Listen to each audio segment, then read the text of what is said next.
Welcome to Pod Able, the podcast that explores the intersection of disabilities in the workplace. We'll be speaking with experts in the field and creating dialogue about sharing tips and ideas on how we can make our workplace more inclusive. So whether you have a disability or not, this is the podcast for you.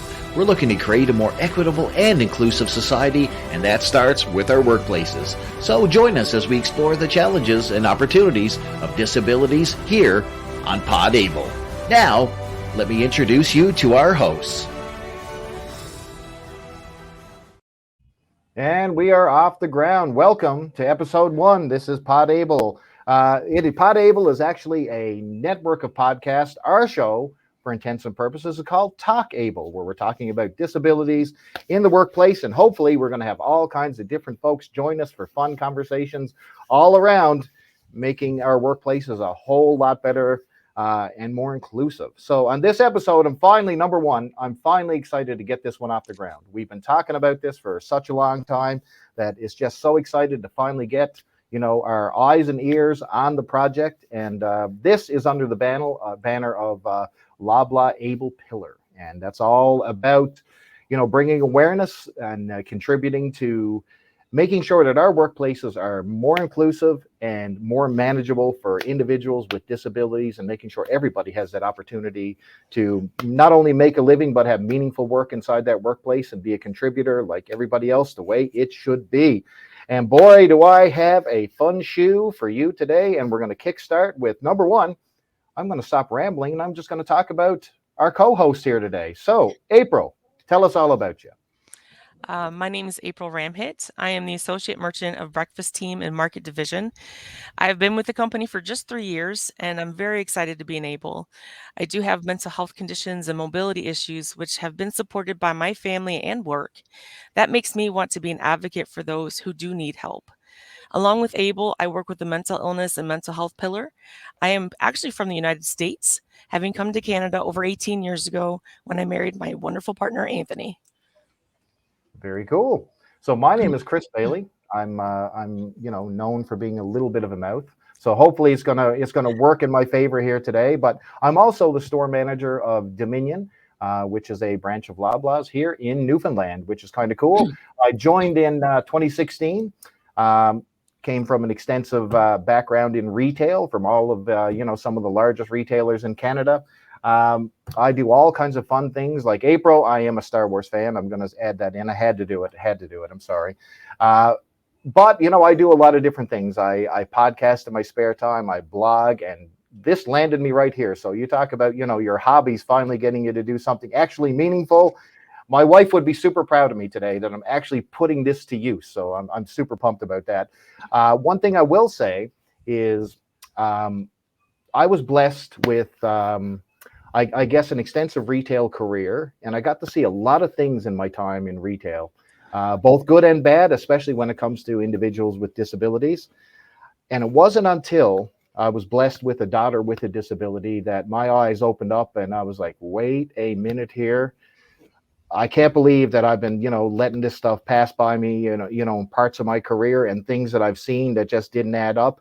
When it's in your own backyard, your eyes open up. And let me tell you something, it became my mission to make sure that folks who are, have barriers in front of them, we got to knock down those obstacles. We just got to do better inside our workplaces. And there's so much that just because somebody has a disability, a challenge in the workplace that, everybody can contribute in some way. And it's about harnessing our strengths and making sure that everybody plays a role. And I cannot be more than happy to announce that I'm also on the chair for Visions Ability Employment, which allows me to assist individuals with finding meaningful employment in the workplace. So it's become a passion of mine, and I'm super glad to be here today on Talk Able.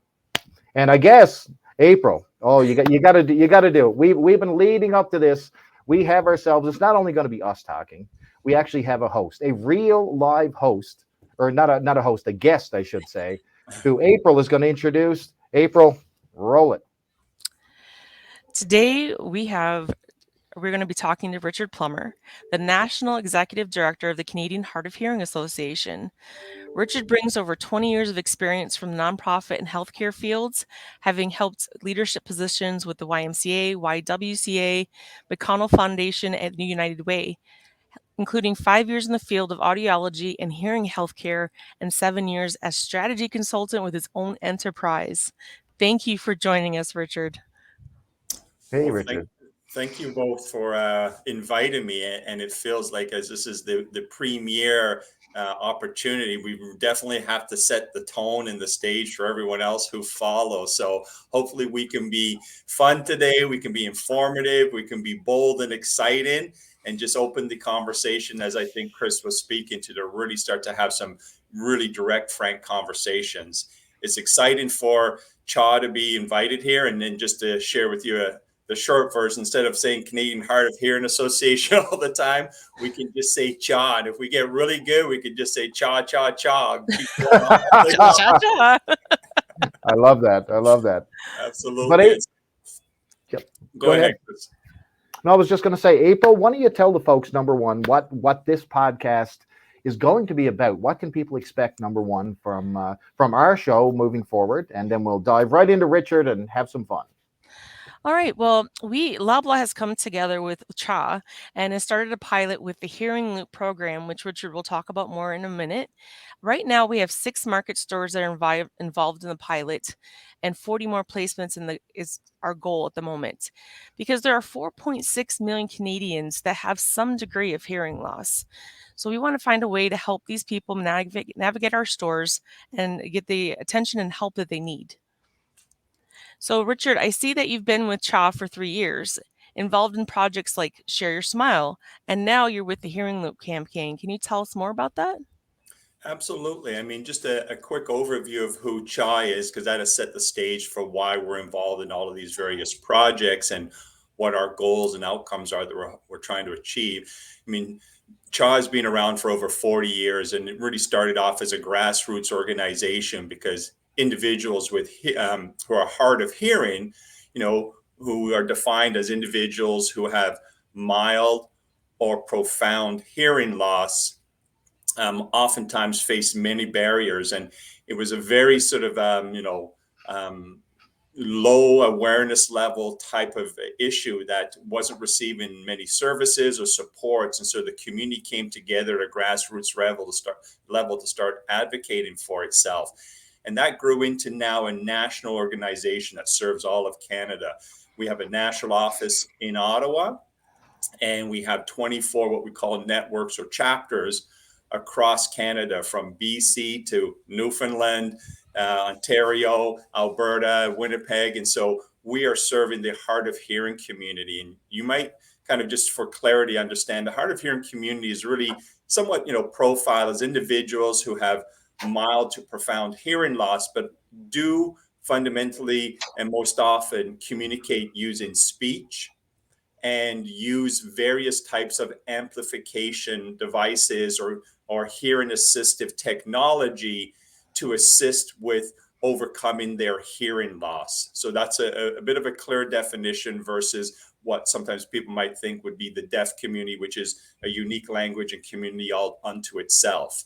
And so across Canada, we speak about, as you said, the number of individuals that have hearing loss. And I'll tell you, as you guys know, with most disabilities, even with this one, it's only sort of, fundamentally the stats are saying it's probably about, one third of the number of people who actually have hearing loss and report it.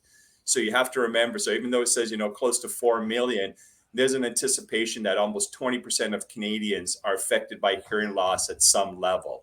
And so when we start to talk about sort of, the barriers and biases and why this project is so important, we have to put that in context, because we know those numbers will really have a significant impact as we speak about solutions and why we're doing this moving forward. And so Canadian Hard of Hearing, we're focused on, yes, definitely advocacy and, working on behalf of our members and our consumers. We have a number of programs that provide resources and supports for people who are just starting to deal with their hearing loss or are looking for technology solutions, or ultimately are looking to connect with other individuals that reflect the experiences they have.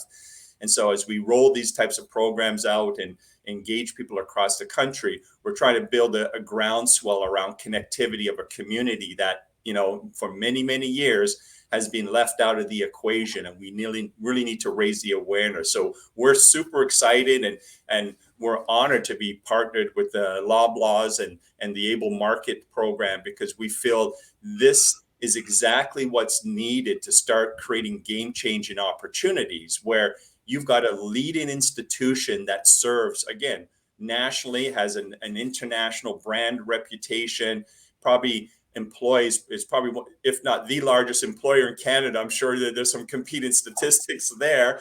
But when you start to have a company that has that profile get engaged in an initiative like this, it really makes a statement. And I think for us as an organization, we're looking forward to being a groundbreaking moment. So I can just pause for a minute, and if there's some reference or questions around who CHHA is, or I can jump right into how this project came about. So I'm really interested, and I'm glad you talked about like the difference between someone who is completely deaf and someone who's hard of hearing. And I think that's an important distinction, because like you said, there's an entire culture built around both, and both of them have specific needs. Both of them have specific avenues and I guess things that they require to function within the workplace. You know what I mean? From sign language to someone with hard of hearing who would use a hearing assist device. And I'm super, super excited about the Hearing Loop program. So, something that is definitely going to benefit some of our, hearing, what's the proper word for me? Here I am right away. We're talking about, well, what is you to fill me in on some terminology here for the, Yeah, well, again, everything evolves, and what we don't want to start doing is calling people out for just not maybe making reference into the right term. But right now people do talk either it's a hard of hearing community, yes, or people with hearing loss. And so with things that have kind of passed over time, there used to be a strong reference to hearing impaired, but that's a very deficit oriented kind of negative connotation. So we try to remove that one from conversation, but even people with hearing loss still reference it. So it's just part of the, just learning to work collaboratively together and continues to learn, as you said earlier, Chris. Perfect. Anything, April? Yeah. I'm very excited as well. I want to know about the hearing loop, but I also want to understand how it works. Mm-hmm. So if you can add that in there, because I see pictures of it and I'm just trying to figure that out in my head. Absolutely. Yeah. And again, one thing I'll talk about, over the years, we've been involved in a variety of different programs. So as exciting and as fabulous as this initiative is, the technology of hearing loops has been around for decades. And I'll share with you, as advanced as Canada is, in some ways it's the old kind of, carrot and stick approach to getting things done and changing communities and improving our well-being as citizens of a country. Europe is far advanced, and places like England have loop systems mandated into most of their new build programs and even retrofits into old build. So loops in Europe are a very well-known, very common technology. In the United States, they're even advanced more than Canada is in installing this technology. And, respectfully, their legislation has been a lot more intense and held companies and organizations accountable to be more accessible by implementing technology that has been readily available for decades. Canada's legislation is not as strong. And so it's something that, as great a country as we are, we have to, put a little bit more teeth into how we and incentivize people to be engaged in these, universal design practices that shouldn't be retrofits. They should be automatic, implementations of these technology and accessibility best practices right away. So that's something that, we can explore a little bit further as well. But hearing loops really are quite a simple technology. And there's a couple of different options. One is you can have a one-to-one loop, where you could imagine being at a service counter like a pharmacy or a cash register. And it's simply setting up a microphone for the cashier, an amplified device that the microphone transmits information into. And then the amplification device then sends out magnetic impulses that then connect with a person's hearing aid or their cochlear implant, which would have what we call a T-coil. And the T-coil is simply activated, and what you get is direct, sound to device without all of the distraction, background noise. So when I would speak into the mic, because you're wearing a hearing aid or a T-coil or cochlear implant with a T-coil, you would get direct speech to that device into your ears and that. And so that clearly provides a significant improvement on the transfer of that information. And so it's individuals that experience that tell me it's like night and day. Wow. You then have another situation where you have a larger environment, say like a meeting room, a theater, or even like in a school environment, in a gymnasium or a classroom, where again, the individual would have some sort of a microphone similar to when they're doing anything on a PA, speak into that. And then in these large venues, what you would have is an installed wire that goes around the room. And that's called an induction loop system. And so same sort of thing.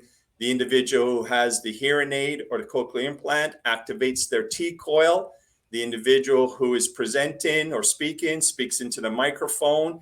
And then those magnetic impulses are transferred through the wire around the room. When you can have like a large type of theater, like performance theater, classroom, gymnasium, all types of environments. And what happens is it's directly transferred to that device in the person's ear. So you can imagine all bypassing and kind of diminishing all of the distracted noise and the background noise. Again, it's phenomenal, the change in that. And it's been around for decades, believe it or not. Really? That's fascinating technology. I mean, think about where we've come, like, over the years when it comes to just this piece of technology. To me, it's not rocket science when you think about an amplification of sound and different things like that. But when you can transfer that to a large room and a theater and all that stuff, we're talking next level stuff. And that's exciting for folks, who are hard of hearing. Amazing. Absolutely, it is. So cool.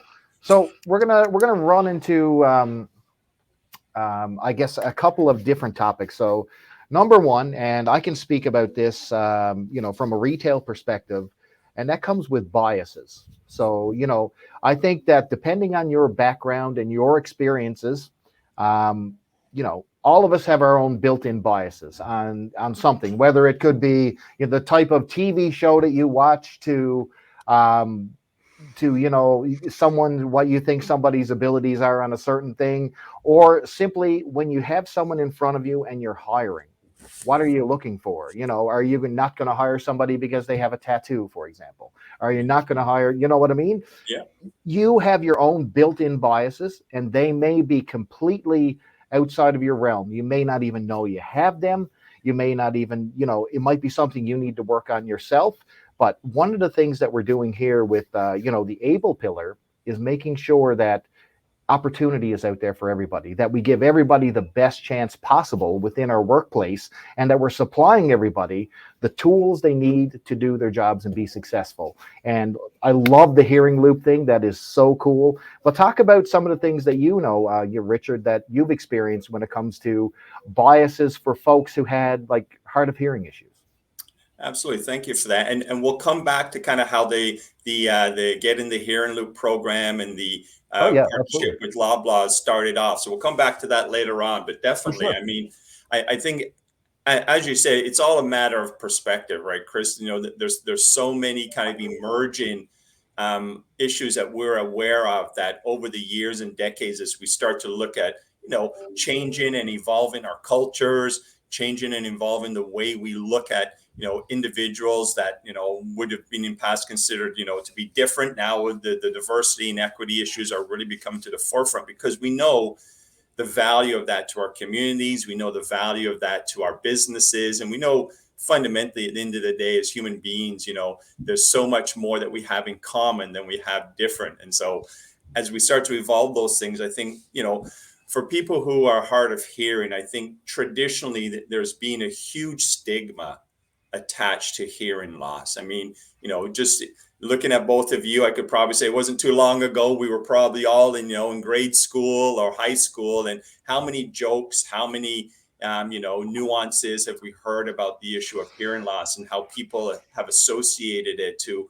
individuals having a deficit or being lesser than, or, the natural inclination, for most people, there is some level of hearing loss as they age.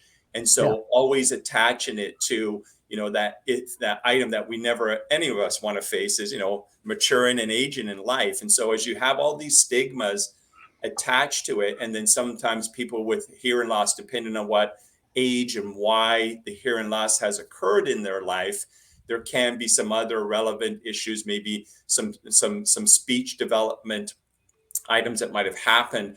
And so, people have been stigmatized by hearing loss. So you can imagine as a young person growing up and seeing that in your culture, seeing that maybe even in your home, definitely in your school, and for sure in your community, in your workplaces, where, people either avoid you or don't engage with you, that isolation and that exclusion starts to manifest itself in many ways. And so we've got phenomenal stories of individuals who have, worked through their hearing loss, have become highly successful. But I don't want to overplay that, because reality is, when we look at the statistics, there are huge numbers of individuals who have hearing loss that have not been able to be successful in school, in their workplace, in their community, and are very isolated within the context of, engagement and being fully participating. Just think about the pandemic that happened. Imagine people with hearing loss with masks and glass shields and all types of expectations on how people communicate and interact with each other 10 feet away.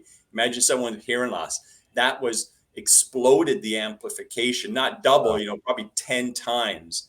And so, when we think about those scenarios, there's a huge need for change and awareness about how we can manage through hearing loss. And so oftentimes, as you know, with biases and that, it's fear of change.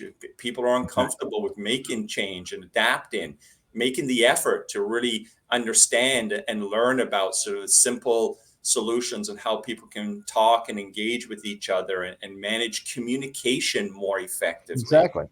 So I'm glad you brought that up, because I mean, the pandemic, think about this. If you had someone who relied on reading lips as part of a strategy to, keep themselves communicated, you know what I mean?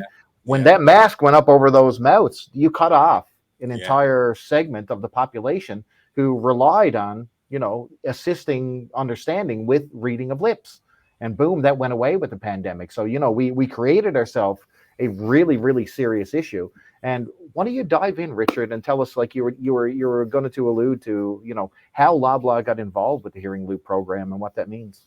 Yeah, absolutely. And just a quick note on that. One of the things we'll definitely want to talk about moving forward is universal design principles, because you'll be surprised to understand that, 60 and the average person, 60% of your communication is initiated by watching my mouth and my face. And so, it's not just people with hearing loss. There's universal applications and barriers for all people when it comes to those masks and barriers. So we kind of integrate that a little bit. But just going back to the relationship with Loblaws, I mean, as mentioned, CHHA has been involved in advocating for technology and accessibility for years. And so with some of our CHHA leaders across Canada, they've been even more advanced in the national office and this program. So we've got Kim Scott up in Sudbury, who is a tremendous leader in this initiative. We've got Cindy Gordon in Edmonton, who's a great advocate for Hearing Loop. So these individuals have been leading projects in their communities for decades now, and it's been a slow growth, but they haven't given up.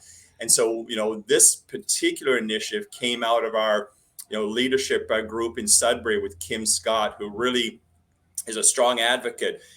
She has been successful in engaging businesses in the community in Sudbury to have hearing loops installed. And, she's been knocking on doors one at a time. And then with Kim, I believe she was able to connect with Paul Anthrapper. And basically those two were so aligned with a mission and cause and understanding of the not just the personal benefits for people with hearing loss, but the business benefits for local stores in that area. So they started to initiate a number of pilot projects to just get it done, as they say, just do it. You know what I mean? Just go to the facility, do an audit of the setup, the environment, look at sort of, the types of equipment and technology that would be best applicable, and then make the commitment to invest some time, some training, and the installation process to put these loops in, and then now promote it as a new added value and feature to some of the independent grocers that were looking to obviously better serve their consumers. As simple as that. It fit right into the advocacy and education role of CHHA, and it fit into the business goals of Loblaw and independent grocers in that. So it's an easy fit when you start to really think and line up the three things. And so from that initiative, they started to look at ways that they could roll out. And again, obviously with Paul's leadership and wanting to feel that, Loblaws would be a great leader in moving this forward, and it fit into your Able Market program and your larger corporate social responsibility goals. They started to connect with us, and then we were able to connect with a couple of individuals here in the, I guess you call it the eastern part of Ontario, and we looked at Brockville and Peterborough, and so we were able to set up some installations there at some, I think it's the Zayers and a couple of other stores, and so we were able to kind of roll out that pilot there. And then William Wright from the Able Market Group got involved, and now we've somewhat formalized this as a project that is a partnership and collaboration between CHHA National and Loblaw, and we're going to look at now identifying key stores where there's a market opportunity, there's leadership at the store ownership that's ready to roll this out and move this forward. And it's something that if we can set a foundation of success, then we'll be able to scale and move forward beyond that. That's incredible. I actually found a quote on it was the Hearing Loop website, and I think it really sums up kind of the relationship that we have and what we're trying to do. And it was, we dream of a world where people with hearing loss can thrive each day with communication access, full inclusion, and equal participation in all aspects of life everywhere they go. I mean, live life well. That's what Loblaw wants. How are we supposed to do that if someone can't hear you? Yeah. And I think this is an incredible project. And I think from the business case, again, I commend Loblaws for your corporate social responsibility, document. I think in 2021, I mean, it laid out a broad sweeping mandate. And oftentimes you see companies put out these fancy brochures and have these big corporate meetings, but behind the scenes, there's no real filtration down to the leaders and the staff that are actually involved. And this is a tremendous example of, walking the talk. So now we can do, because when we were connecting with our Getting the Hearing Loop campaign, I went directly to the Loblaw Corporate Social Responsibility and Environmental Report, and I just pulled out so easily alignment messages that you guys are so committed to and that align with our mission and our mandate to serve our community. And so we were able to create this playbook that merges not just sort of, how we're going to do this, but the rationale as to why. Because I think that's one of the important things when we start talking about sort of, yes, there's a business case to this, but we know that as, contributors to, as you said, healthy, engaged communities, we all benefit from this. And so there's so many different elements that start to mushroom out of this around creating these types of relationships. It's just the beginning. And I think it's a demonstration of amazing leadership by the Loblaw Group. Absolutely. April, what you got? What's up next on the agenda? There are so many roadblocks to inclusion, and I know we're all trying to find a way to manage them and to move past them. What barriers do you think can prevent inclusion for individuals in the workplace, and how do we overcome them? Yeah.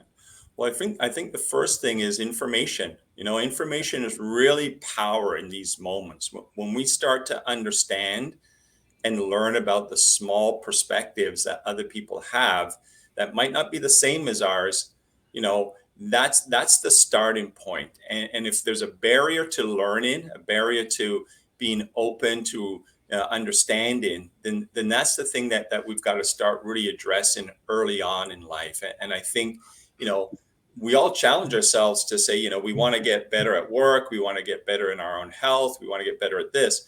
Well, this is another opportunity for us to build our competencies, our leadership, and our ability as individuals to be able to kind of, have a better life for ourselves by being more informed about the community around us. And so when you start to understand that, for simple things like people with hearing loss, number one, there's a diversity even within that group.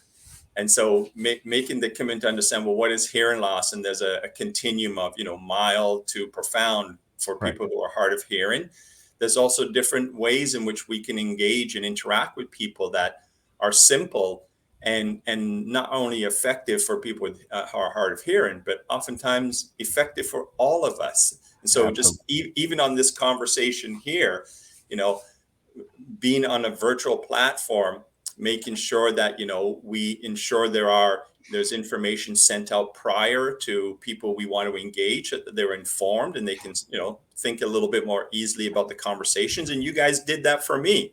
So, those simple standard practices will be good for everybody.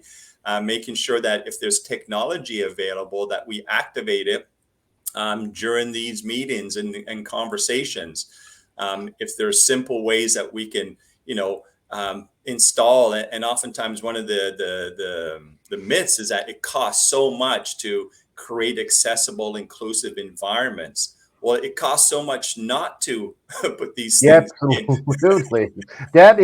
Those are straight facts right there, my friend, because I think when we're talking about everything seems impossible. I can't hire this person because it's going to be so much work and it's going to cost this, and I'm going to need to refit my workplace to get. When you think about it, by doing that, you are actually creating a platform to bring a more inclusive environment to your entire workplace. So that little tiny bit of cost or effort or even just dialogue is unbelievable, and the dividends it can pay and getting absolutely. I mean, some of these folks, just imagine, and this is what kills me, and especially when it comes to a disability perspective, is that sometimes by the time that person sits across from me and we're doing an interview, they've been turned down 50 times because of whatever, you know what I mean? Is it, is it the way they look? Is it the way they speak? Is it, an obvious disability and not obvious disability? Is there, are they missing a limb? Anything like that in the past has caused people not to be hired. And I think we're getting there. We're on the right track when it comes to that. But like you said, it doesn't cost a lot. And that myth has to go away. And we've got to dispel that and take that out of the equation when it comes to our conversations moving forward. I love that, Richard. Love it. One of the greatest experiences I had, and it's not always as directly related, but it really puts a pin in the concept. I was involved in this presentation by this former corporate executive of one of Canada's top technology companies. He unfortunately started to experience vision loss, and over time became legally blind. But he was a master of PowerPointing. He learned to present PowerPoints.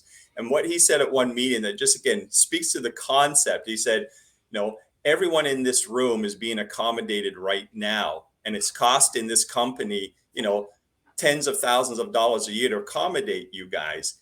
And in a way that I don't need to be accommodated.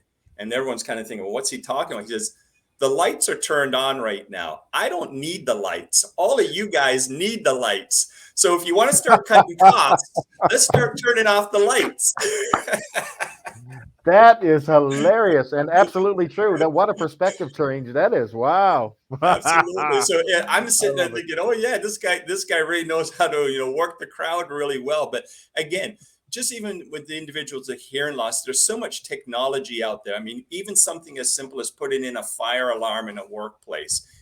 You can put in flashing lights that provide activation and more information. You can connect those new fire alarms that connect to cell phones that then vibrate or send off text messages. It's fire alarm. So, it's not lack of technology or lack of solutions. It's lack of leadership to put in place the solutions. And so one of the big challenges is trying to boil the ocean. Like, we similar to any corporate development plan or business plan, there has to be progressions. There has to be incremental steps made towards creating this change.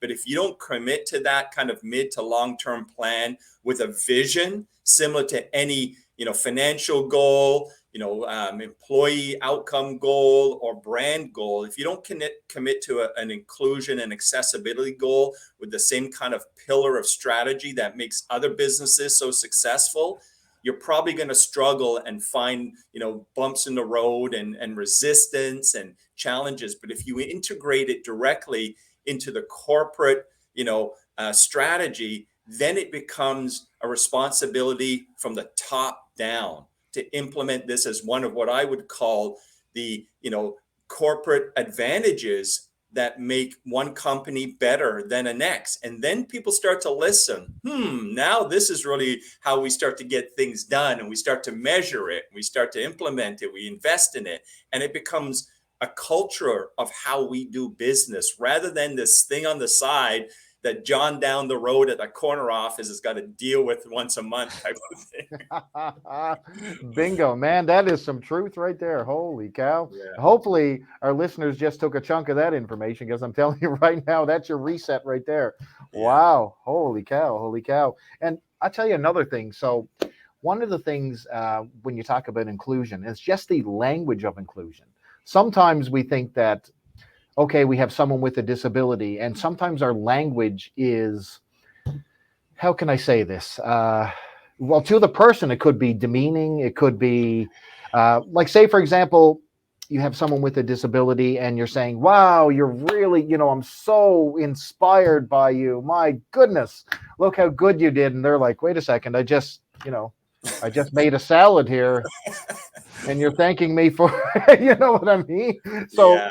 It's your reaction, and it's normalizing disabilities and having your language to make sure that you're not, I guess, excluding or falsely including somebody into a conversation in a manner that makes them excluded, if you know what I mean. Your language could be trying to include when you're actually excluding and making them seem like they're not a part of the team or doing something that you didn't think they were able to do. So language is super important. So talk to me a little bit about language, Richard, when it comes to, how we should address a colleague who's hard of hearing, or Yeah, and I think we made some references to it earlier on. I think one of the things that has evolved is that individuals are hard of hearing. There's, again, understanding there's a continuum, and we have begun to move away from that reference to hearing impaired, where we talk about hard of hearing as a community, as a reflective kind of component of a person and how they live their life, and a person with lived experience with hearing loss. So we do understand that there's a constant evolution, and there's changing dynamics, and be honest with you, even within the context of the community services or human services sector, nobody has it perfect, believe me. You know what I mean? Yeah. Nobody has it exact right, but if we approach each other with a fair understanding, and the intention is to learn and understand, and there's an ability to adapt, that's really what the key is. So the language, to me, is a component of how we demonstrate our behavior. And if we keep adapting our behaviors and evolving our behaviors, then our language will evolve as well.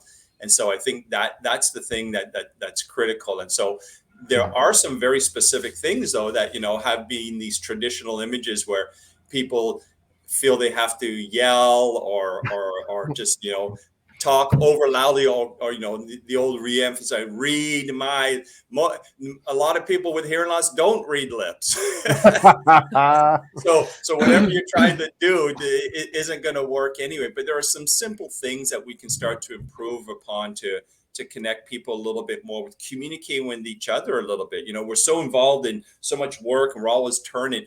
When you're speaking with someone that, does have a hearing loss, or, even if you're in a work environment, sometimes just if a company is competent and confident in their accessibility and inclusion practices, then they're usually comfortable asking questions, like even on their recruiting processes. Number one, they're promoting language within their job postings that attend to people who are diverse and different, who have disabilities. Say, this company's speaking a little differently than company X. Right.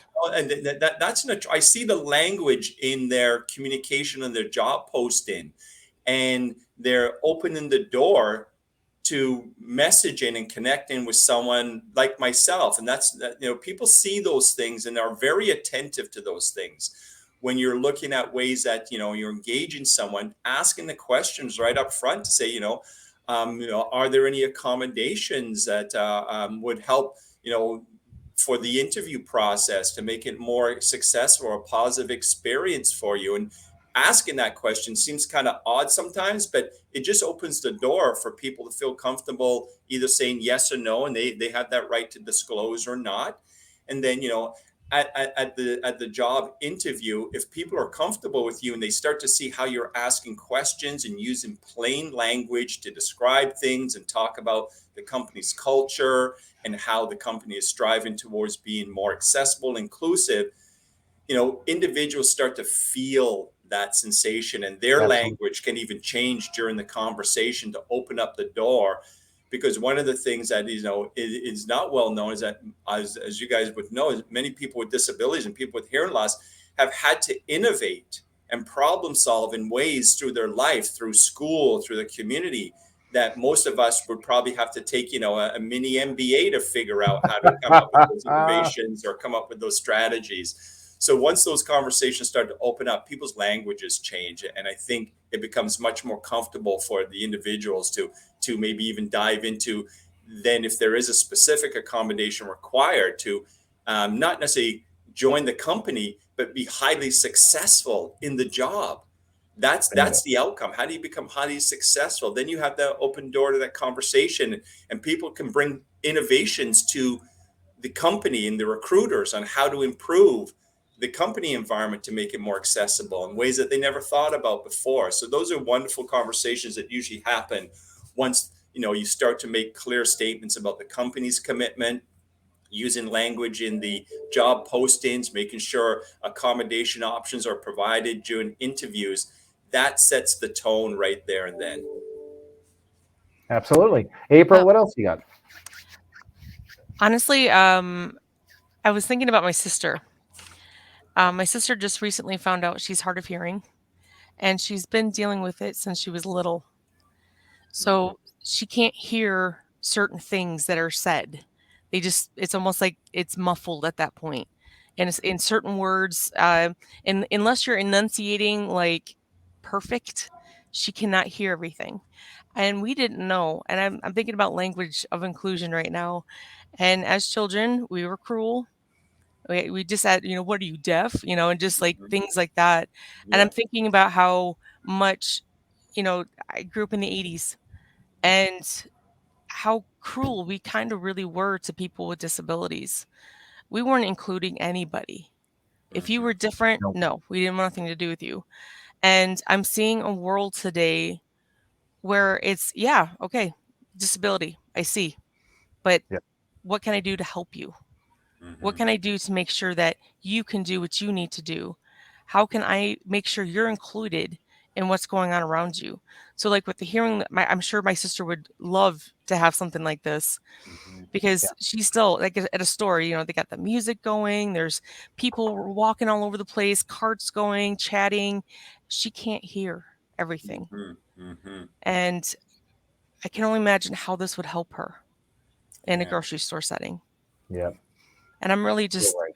I'm really touched that this is happening finally, because grocery stores are so noisy. And if you need help, how do you get the help you need if you can't hear what's going on? Yeah, absolutely. So I she's in the forefront of my mind in this whole conversation, is what happens. I mean, she struggled. Like you said, she probably has an MBA in her head somewhere, because how did she survive all those years not being able to hear properly?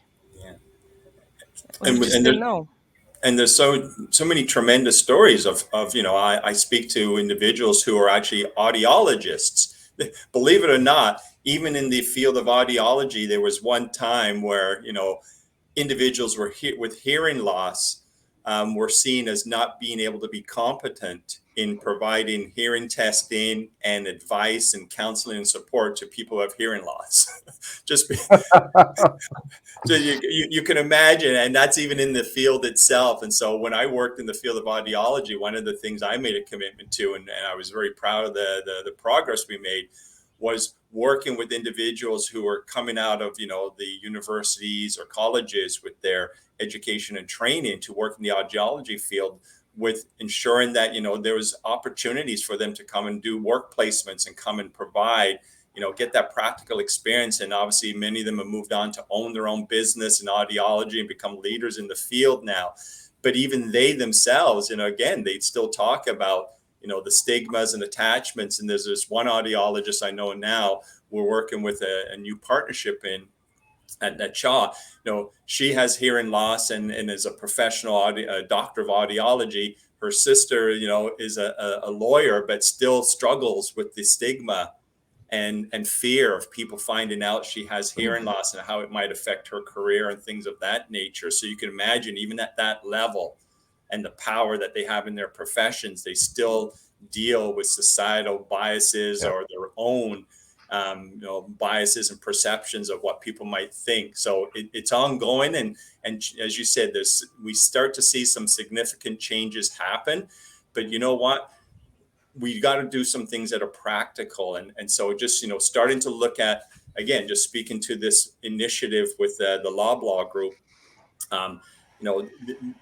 we're not going to solve everything in one moment, but we're going to start to create that incremental momental change where now individuals who are community members and who are consumers of Loblaws are going to look at, okay, well, this company is not accessible and inclusive, and this company over here is trying to make an effort, Exactly. trying to create that environment. And so that has a huge impact on the brand and opens up the door for, as you said, not just consumers being engaged, but individuals who are looking for jobs, for opportunities to engage the company as partners and things like that. So there's so many multiple advantages that start rolling out, not just when individuals start changing their language and thinking differently, but when corporations who are leaders are. And so this is an exciting opportunity for us.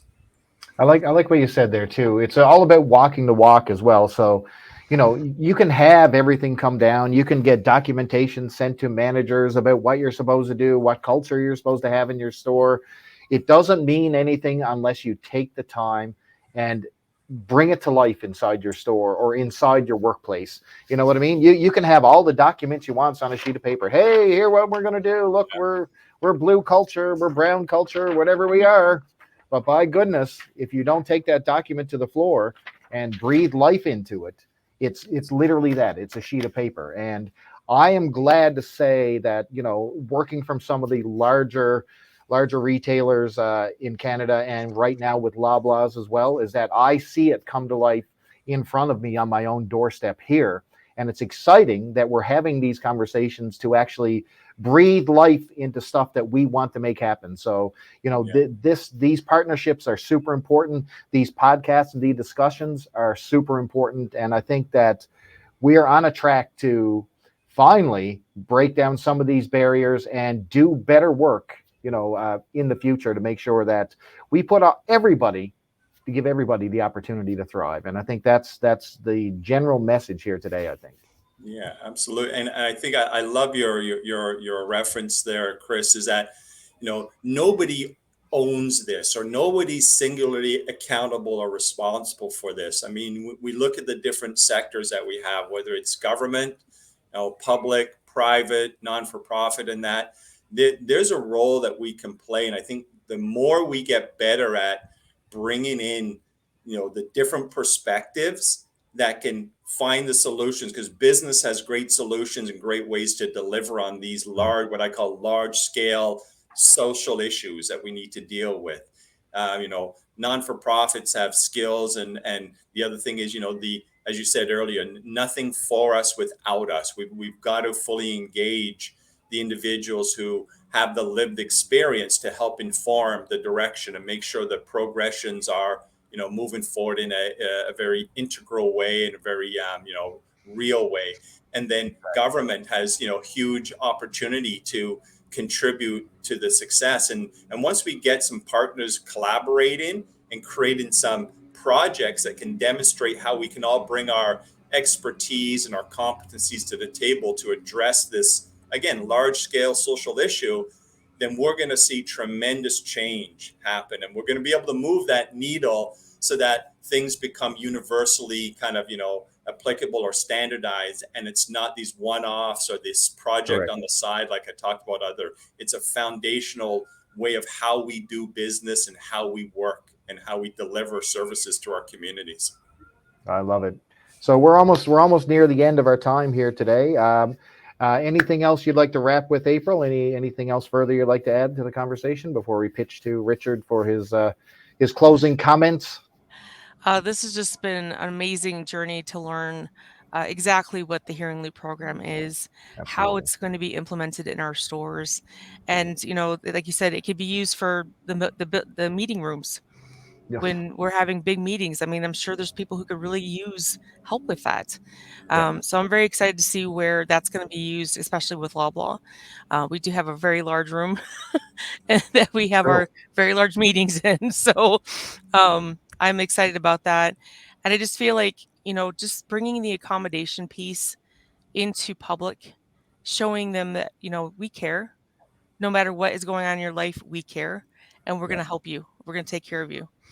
And make the experience easier to navigate a store. I mean, that's where I see it. Like we have our pathways, for wheelchairs. We have the little divots in the sidewalks for that. And I know there's one there's I know there's something going on with blindness.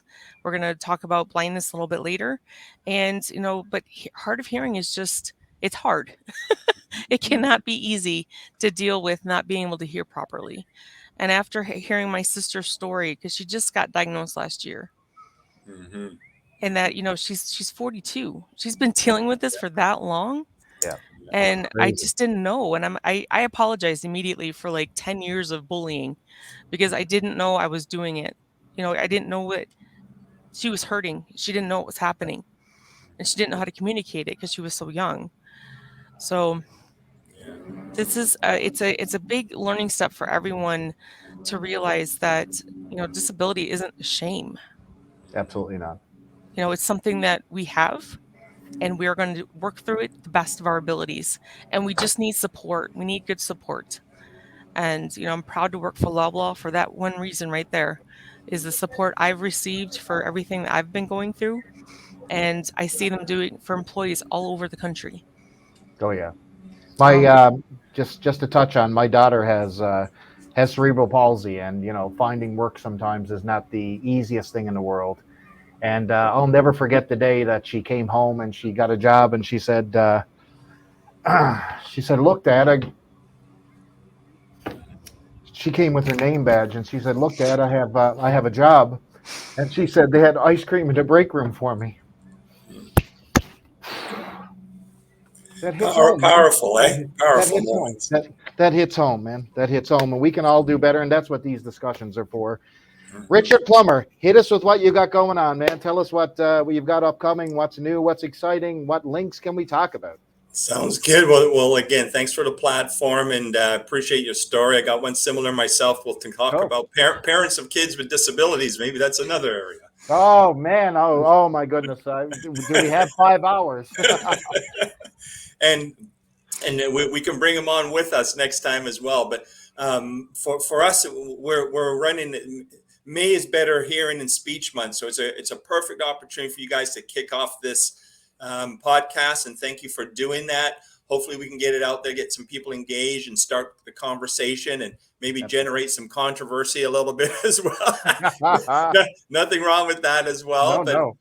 As we roll out, we've got a couple of great meetings coming up and webinars on how to run successful meetings in person for people with hearing loss. We've got, listening, effective how to enjoy music, with hearing loss and different ways to deal with sort of, different technologies and help improve experiences with music. We've got a huge conference. Our national conference is coming up on June the 1st and June the 2nd. It's going to be virtual. And if you want to get on that conference, I'll send you guys a link. Maybe you can push it out. But basically, if you go to CHHA.ca and check out our conference, there's a phenomenal menu and suite of speakers, from NBA player who had hearing loss and made it to successfully compete and play in the NBA, to doctors of audiology who have made it through education and training and are now supporting the community at large, to individuals who talk about, post-secondary education and how to be successful there and support people with hearing loss. So phenomenal array of speakers. Hopefully you guys can enjoy it. And then anytime anyone wants to kind of come on board, just go to the website. We've got a suite of programs and services, no matter what province you're in. And then the other thing that we're so proud of, we've partnered with Service Canada and ESD Canada to kick off a pilot project this year to start to develop skills training for people who are hard of hearing and deaf, and to give employers training and practical tools on how to engage, recruit, onboard, and develop people who are hard of hearing and deaf, and then run placement programs in their businesses to give people who have been struggling to get into the employment world practical skills and opportunities, and hopefully maybe a future job. But it's called the Accessible Navigation to Employment Program. And so that's a big one. And we hopefully will be engaged with Loblaws even further in different opportunities around that initiative. Wow. Well, that's a lot. Well, listen, Richard, we really, really appreciate it. Thank you so much for your time. We will include all the links and any information that you want to share with us in the details of this video, of course. We're going to hoping to have it up on YouTube. We're going to share it over on Yammer. We're going to get some different places where we can share this thing up. And it was a lot of great information, and I hope folks who were listening got a lot out of this conversation. I know I did. April? Definitely. This has been insightful. It's hopeful. It is just everything. Richard, you're an amazing speaker. Oh, yeah. And I can tell you're doing amazing work, and I'm very happy to have met you. Yeah. Well, thank you both. And we need your platform like this to help kind of, keep building what we're all trying to achieve, right? Yes. Absolutely. So thank you guys. Merci beaucoup. All right. Just hang tight, everybody. I'm just going to wrap up here now. So my name is Chris Bailey. This is April. This is Richard. This has been Talk Able, and hopefully we'll see you again real soon. Take care, everybody.